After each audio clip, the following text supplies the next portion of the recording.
Surrender को यकीनी बनाना अब गुजरात सरकार की उसी तरह फ़र्ज़ है जिस तरह से उनकी रिहाई को उसने यकीनी बनाया था। लोग जो कि बालतकारी हैं, जिन्होंने ज़िना बिल जबर किया है कि मॉब लिंचिंग हुई है जिंदों की, अब जिंदों की मॉब लिंचिंग के ऊपर सख्तियाँ होने लगी, तो अब मस्जिदों और मकाबिर के ऊपर भी मॉब लिंचिंग का एक तरह से तरीक़ा नया अपनाया गया है कि आपको अब सिर्फ ज़िंदा मुसलमानों से नहीं बल्कि मुर्दा मुसलमानों से भी एक तरह से बदला लेने का शौक़ पैदा हो गया है। इजराइल के अज़ाइम जो हैं वो किसी से ढके छुपे नहीं हैं, अमेरिका के अज़ाइम ढके छुपे नहीं हैं, बरतानिया के अज़ाइम ढके छुपे नहीं हैं, फ़लस्तीनी जो हैं वो अपने हक़ से दस्तबरदार नहीं होंगे। मिल्ला टाइम्स में खुशामदीद। मैं हूं शम्स तबरेज़ क़ासमी और मेरे साथ कुछ ज़रूरी और अहम मुद्दों पर बातचीत के लिए मौजूद हैं मारूफ दानिश्वर प्रोफेसर अख्तरुल वासी।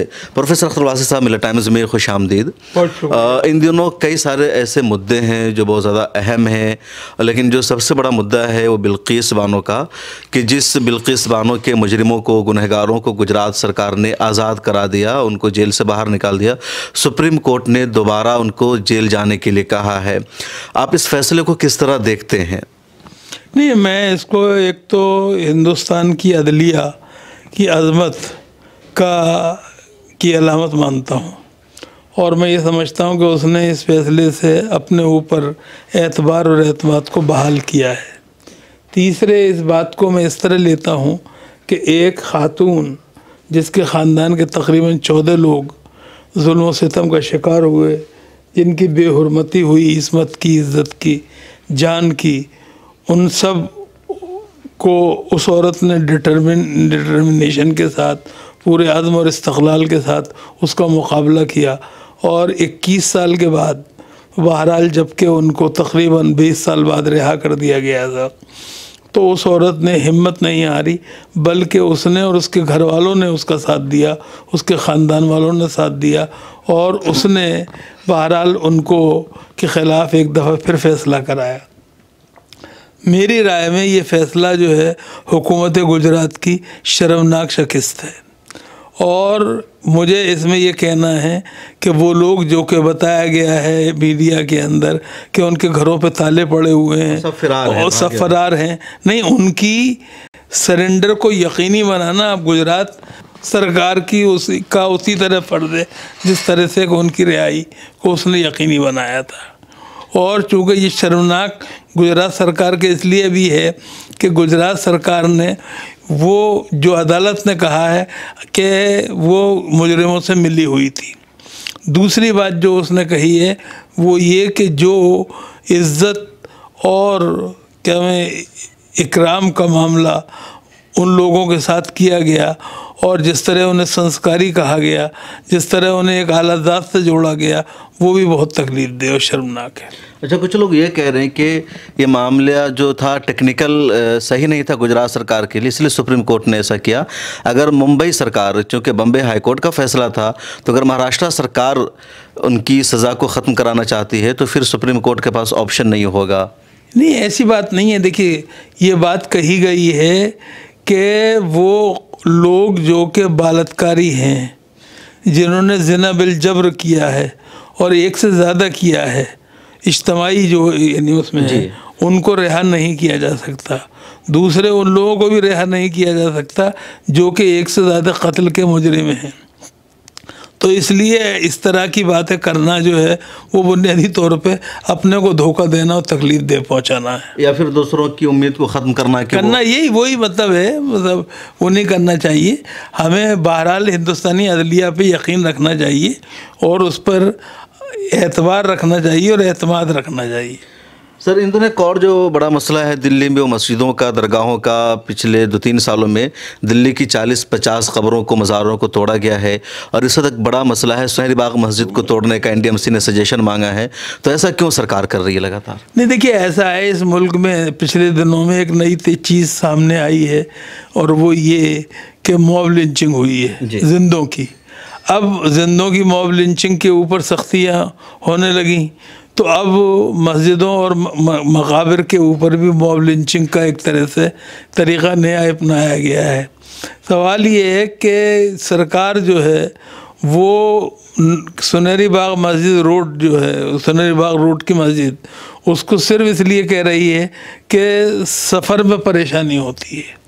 सवाल ये है कि इस सरकार से ये पूछा जाए कि आप जो हैं वो बुनियादी तौर पे किस तरह से, क्या मैं जो ऑड और इवन का वो कानून ला रहे हैं जी, जिस तरह से आप, किस तरह से आप डीजल की पाबंदी लगा रहे हैं, क्यों कि साहब इसकी वजह से क्या मैं सौती आलूदगी और कसाफती आलूदगी पैदा होती है। और ट्रैफिक चेक का जो ट्रैफिक का जो बहाना बनाया जा रहा है, तो कई मीडिया हाउसेज ने उसको चेक किया, वैसा भी कुछ नहीं है। नहीं, मैं नमाज के सवाल ये नहीं है भाई, सवाल ये है कि वो मसाजिद जो हैं, जो जिस आदमी ने दिल्ली को डिज़ाइन किया था, 11वीं या 8वीं दिल्ली है, 8वीं दिल्ली है, नई दिल्ली, तो न्यूटन ने जब इसको किया था तो उसने इस बात का ख्याल रखा था कि किसी के मजहबी जज्बात भी मजरू ना हो और इस नई दिल्ली की आमद और रफ्त की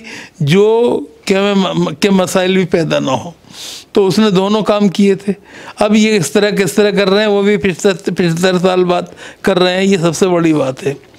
मतलब ये अंग्रेज़ों से ज़्यादा इस्लाम मुसलमानों के दुश्मन है? नहीं, मैं दुश्मनी की बात नहीं कह रहा हूँ। कुछ लोग हो सकते हैं कि जो ये समझते हों, मैं किसी पे दुश्मनी का वो नहीं लगा रहा आरोप, चूँकि मैं दोषारोपण का आदी नहीं हूँ, लेकिन बुनियादी तौर पे इस बात के भी कायल नहीं हूँ कि आप मसाजिद और मकाबिर जो हैं उनको करें।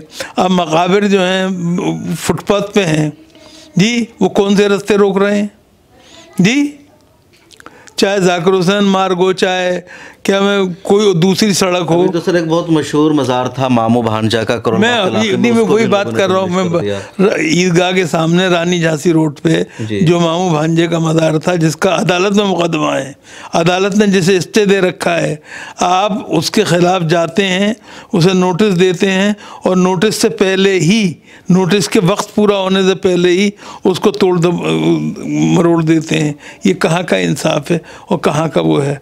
ये बुनियादी तौर पे ऐसा लगता है कि जैसा आप कह रहे थे, मैं उसकी पहले तायीद नहीं की थी, लेकिन मुझे भी अब ऐसा लगने लगा है कि आपको अब सिर्फ ज़िंदा मुसलमानों से नहीं बल्कि मुर्दा मुसलमानों से भी एक तरह से बदला लेने का शौक़ पैदा हो गया है।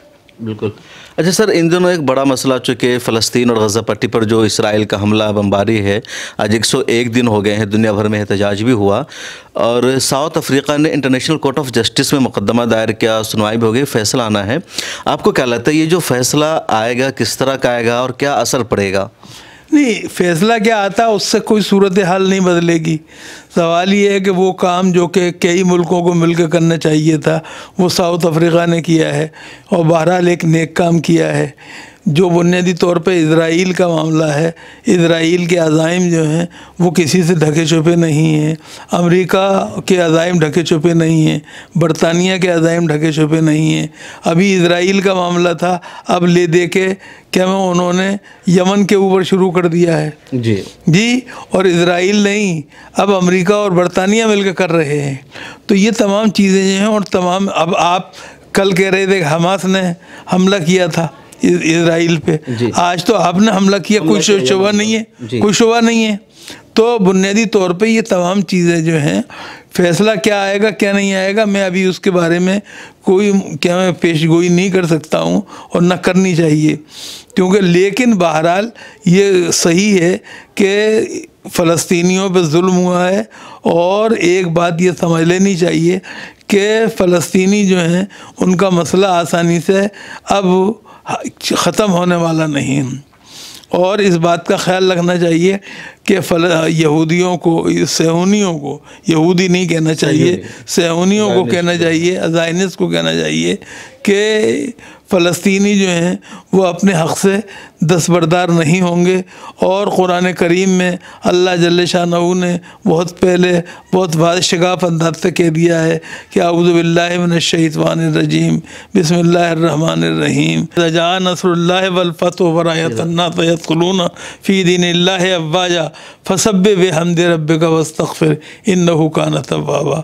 तो यकीन मानिए वो दिन आके रहेगा और वो दिन दूर नहीं है। तो बुनियादी तौर पर उसमें कह दिया गया है अल्लाह रब्बुल इज़्ज़त की तरफ से कि जो क्या में जूक दर जूक लोग मस्जिद अक़सा में दाखिल होंगे।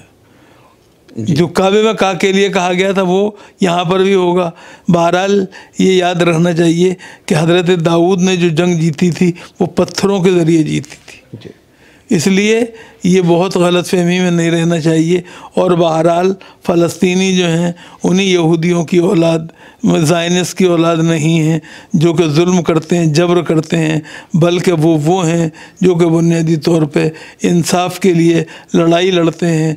और ये नहीं भूलना चाहिए कि वो भी उन्हीं दाऊद की औलाद हैं जिनकी के दूसरे क्या मैं वहाँ के बसने वाले हैं। और इंशाअल्लाह इंसाफ और फैसला जो है हक़ में उन्हीं के आने वाला है। बहुत शुक्रिया। तो हमारे साथ थे मारूफ दानिश्वर प्रोफेसर अख्तरुल वासी साहब, जिन्होंने सभी मुद्दों पर बातचीत की और वाज़ेह तौर पर कहा कि ये फ़लस्तीन की जीत है और जो हमास है उनकी जीत है और यकीनी तौर पर इज़राइल की हार होगी, उसका ख्वाब पूरा नहीं हो सकता। और फ़लस्तीन का मसला जिसको मिटाने की, ख़त्म करने की कोशिश की जा रही थी, एक मरतबा फिर ज़िंदा हो गया है और ज़िंदा रहेगा। कैमरामैन तमन्ना के साथ शम्स तबरेज़ क़ासमी, मिल्लत टाइम्स।